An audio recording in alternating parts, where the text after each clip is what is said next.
जंग के हवाले से हमारे साथ कुछ खास मेहमान जुड़ गए हैं, उनका तारुफ आपसे करा देते हैं। हमारे साथ मेजर जनरल राजन कोचर जी भी जुड़ेंगे, इंटरनेशनल अफेयर एक्सपर्ट है। यूके देवनाथ जी हमारे साथ है, डिफेंस एंड स्ट्रैटेजिक एक्सपर्ट है। मेजर डॉक्टर मोहम्मद अली शाह हमारे साथ जुड़ गए, इंटरनेशनल अफेयर एक्सपर्ट है। Colonel TP Tyagi defence and strategic expert हमारे साथ जुड़ गए। आप सभी का बहुत इस्तकबाल है। मोहम्मद अली शाह साहब, जो लेटर लिखा गया है उसमें यह भी कहा जा रहा है कि इजराइल जो गाजा में कर रहा है वो आलमी कानून और आइन की खिलाफ वर्जी है। ये मेरे ख्याल से तकरीबन हर बार कहा जा रहा है, हर प्लेटफॉर्म पर कहा जा रहा है, लेकिन इजराइल ने उन कानूनों को, उस आइन को ताक पर रखा हुआ है और ये भी कहा जा रहा है कि ये डिफेंस है। तो डिफेंस में सिविलियंस को कितना निशाना बनाया जा सकता है, ये कहां तक सही है? शबा जी, बड़ा अच्छा सवाल है आपका और मैं 100% 100% इत्तेफाक रखता हूं। मेरे senior group captain UK Devnath साहब ने जो कहा है बिल्कुल सटीक करी है उन्होंने, एक्यूरेट बात। देखिए, आप जब किसी को के पीछे पड़ते सजा देते हैं तो आप सटीक उसी को सजा दीजिए। आप जैसे कि उन्होंने एग्जाम्पल दिया, 15 आईपीएस ऑफिसर थे इनको जब यूपी में, खासतौर से एमपी मुरैना की तरफ को, जब चंबल घाटी की तरफ, क्योंकि मेरे भी एक नानी तरफ से आईपीएस थे, वो चंबल घाटी में खूब ऑपरेशन करें।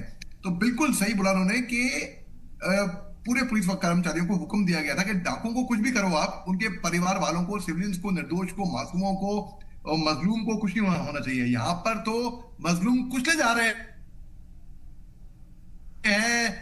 तोड़ 33,000 से ज्यादा। 7 अक्टूबर को जो हमस ने किया वो बिल्कुल गलत किया। हमस जो है वो आतंकवादी संगठन है, हमको ये समझना पड़ेगा। इजराइल मैच्योर, सेंसिबल, रिस्पॉन्सिबल सरकार है, एक फौज है, और अगर एक गैर जिम्मेदारी हरकत करी किसी गैर जिम्मेदार ऑर्गेनाइजेशन ने, उसका खामियाजा सिविलियंस मासूम भुगते, ये तो कोई असली बात नहीं है, ये तो कोई फेयर बात नहीं है। अब दूसरी बात है कि जहां पर, जिस जगह पे 7 अक्टूबर को हमस ने अटैक किया इजराइल में, ये इजराइल, यहाँ के लोग, यहाँ की आवाम इजराइल की लेफ्ट विंग है, यानी कि वो बहुत ही प्रो पैलेस्टीन है। वैसे वो वहां की आवाम इजराइली है, आप सोचिए आप। हाँ, मगर वो एंटी हमस है। उन्होंने साफ कह दिया है हम भी पैलेस्टीन को सपोर्ट करेंगे, लेकिन हम वो भी हमस के साथ में, वो हमारा दुश्मन है, हम हमस को सपोर्ट नहीं करेंगे क्योंकि हमस ने बहुत ही गलत काम किया है।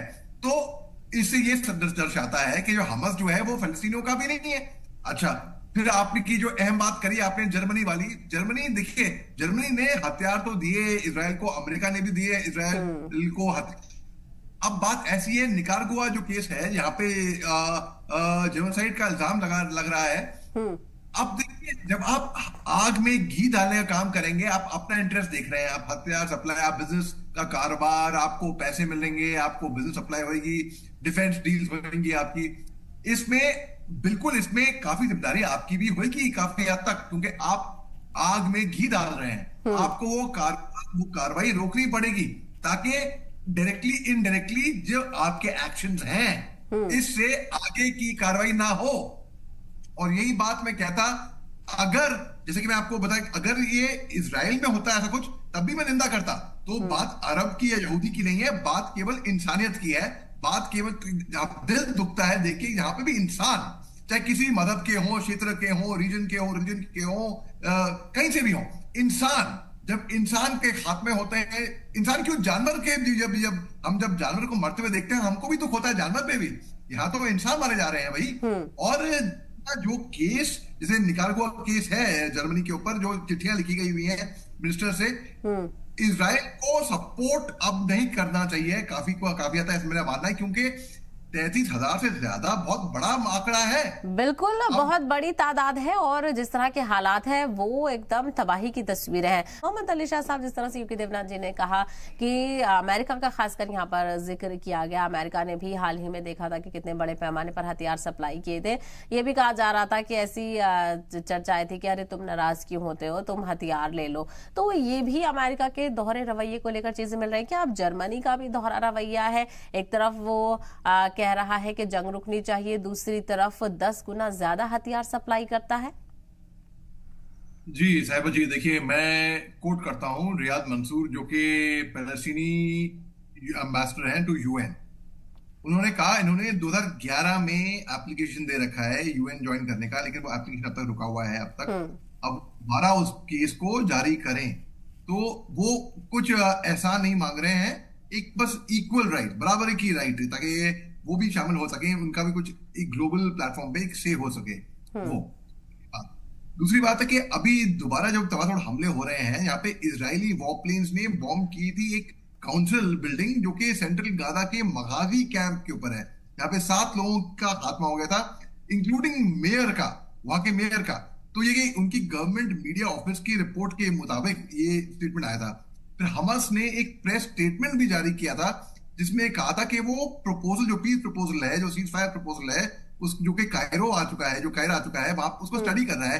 उसके अलावा जो कंसर्न्स हैं इजरायली पोजीशन, जो नेगोशिएशन के, मगर इजरायली पोजीशन बिल्कुल अकड़े हुए हैं। नेतन्याहू ने एक डेट बताई है कि रफा पे वो इस तारीख को, एक वो भी डेट बताई नहीं मगर बताया कि वो डेट सेट हो गई है उनकी तरफ से, जो रफा पे वो हमला करने वाले हैं। तो इसी बात पे समी अबू जहरी, मैं पढ़ा था अल जजीरा की रिपोर्ट, तबू समी अबू जहरी ये हमस के एक सीनियर स्पोक पर्सन है, उन्होंने बोला है कि ऐसे जब नेतन्याहू ऐसी बात करते हैं कि रफा पे डेट सेट हो गई है तो हम पीस की कैसे बात कर सकें।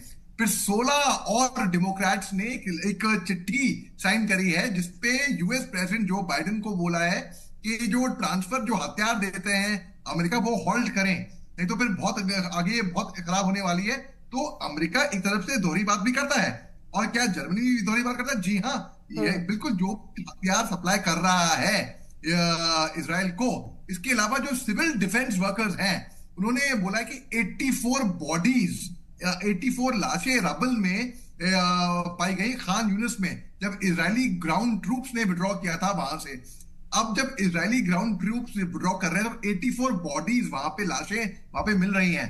तो देखिए, जब लोग दोहरी बात करते हैं, तीसरी बात है कि देखिए ये जंग वैसे 7 अक्टूबर से नहीं शुरू हुई थी, ये 100 साल पुरानी जंग है, बहुत पुरानी जंग है।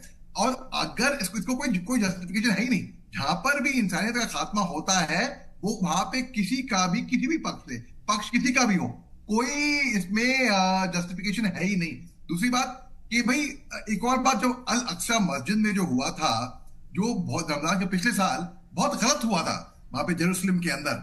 अब क्या, अब जब अल अक्सा स्टॉर्म, जब हमास ने ऑपरेशन लॉन्च किया, बहुत गलत किया, क्योंकि हमास कोई ठेकेदार नहीं है फलस्तीनियों का, हमास सेल्फ प्रोक्लेम्ड है। और आपने एक सवाल किया था पैनलिस्ट से, एक बड़ा इंटेलिजेंट सवाल किया था कि हम एक जिम्मेदार, इसराइल तो जिम्मेदार ऑर्गेनाइजेशन है ना, इसराइल तो एक जिम्मेदार कंट्री है, एक प्रॉपर इनकी गवर्नमेंट है। ये हम तो, हमास तो उग्रवादी हैं, तो हम किसकी बात पे बात, उग्रवादियों का खात्मा करना है ना, सिविलियन का खात्मा तो नहीं करना। तो इसमें कोई जस्टिफिकेशन है ही नहीं, हो ही नहीं सकता है। और जंग में भी कोई प्रोफेशनल आर्मी कभी भी सिविलियन का खात्मा नहीं करती है। कोलैटरल डैमेज, यस, थोड़ा बहुत मैं मान सकता हूं, बिल्कुल होता है भी है, बिल्कुल जी, ठीक है। मोहम्मद अली शाह साहब, आपके पास आना चाहूंगी। जिस तरह से कहा जा रहा है कि जंगबंदी को लेकर कोई उम्मीद यहाँ नजर नहीं आ रही, आखिर कब तक ये जंग चलती रहेगी? आप मायूसी भरी और तबाही की तस्वीरें देख रहे होंगे, कब तक दुनिया तमाशा बनकर ये देखती रहेगी? जी साहिबा जी, आपने बिल्कुल ये तबाही की तस्वीरें आपने बिल्कुल सही बोला। देखिए, मैं एक एग्जाम्पल के तौर पे आपको कहता हूँ, जबकि अल शिफा अस्पताल जो है वो बिल्कुल यूएन रिपोर्ट के मुताबिक, बल्कि जो UN office for coordination of humanitarian affairs है उसके मुताबिक ये बिल्कुल अभी डिफंक्ट है, बिल्कुल नॉन फंक्शनल है, यहाँ पर कोई भी नहीं है। बल्कि यहाँ पे जो मरीज आते हैं, अपाहिज आते हैं, उनके पास कहाँ पे इलाज करें, क्या करें, कुछ पता ही नहीं इनको, कहाँ पे क्या करें। तो इंसानियत का खात्मा हो रहा है। जो भी राष्ट्र उग्रवाद को बढ़ावा देते हैं, जैसे कि ईरान हो गया, पाकिस्तान हो गया, इनकी आइडियोलॉजी को खत्म करना बहुत जरूरी है। नहीं तो, क्योंकि ये पूरी दुनिया के लिए, आज केवल मिडिल ईस्ट में है, कल को यही लोग पूरी दुनिया के लिए सरदर्द बन जाएंगे। फिर अब जो लोग बैठ के अलग दूर बैठे हुए तमाशा देख रहे हैं, कह रहे हैं हमको फर्क नहीं पड़ा, इनको कल को फर्क पड़ेगा, आज नहीं तो कल। तो बहुत जरूरी है कि ये जितनी भी ये उग्रवाद को बढ़ावा देते हैं, ये एक्सट्रीमिज्म को बढ़ावा देते हैं, इनका खात्मा बहुत ज्यादा जरूरी है। ये आइडियोलॉजी, ये इनकी जो विचारधारा है, ये वहां पे खत्म करनी पड़ेगी। अब हमस को देखिए, अब 40,000 लड़ाके हैं हमस में, अब हमस को कैसे खत्म किया जाए? उनके जो लीडरान जो हैं वो कतर और अन्य देशों में बैठे हुए हैं। उनको अगर खत्म करना है, एक स्ट्रेटेजिक प्लानिंग के मुताबिक, जोश से नहीं होश से काम लेना होगा।